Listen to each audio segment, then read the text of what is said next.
திமுக ஆட்சிக்கு 13 அமாவாசை தான் இருக்குன்னு என்று சொல்லி கேலண்டரை கிழிச்சுக்கிட்டு இருக்கிற போறோம்.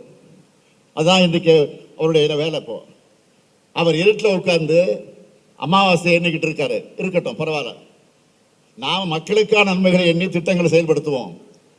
மக்களோட மகிழ்ச்சியை மட்டும் எண்ணி பார்ப்போம். நேற்று நான் சிவகங்கை வந்ததிலிருந்து மக்கள் கொடுக்கக்கூடிய வரவேற்பை, அவர்கள் முகங்களில் தெரிகிற மகிழ்ச்சியை பார்க்கிறப்போ உதயசூரன் ஒளியில தொடர்ந்து தமிழ்நாட்டை திமுக தான் என்றும் ஆளும் என்று கூறி மக்களுக்காக என்றும் உழைப்போம் என்று சொல்லி நான் உங்களை மீண்டும் மீண்டும் கேட்டுக்கொள்ள விரும்புகிறேன். உங்களுக்காக, உங்களுடைய பிரச்சனைகளுக்காக, உங்களுடைய நன்மைகளுக்காக வீட்டிற்கு ஒவ்வொரு வீட்டிற்கும் திராவிட முன்னேற்ற கழகத்தின் அரசுடைய சாதனை சென்று கொண்டிருக்கிறது.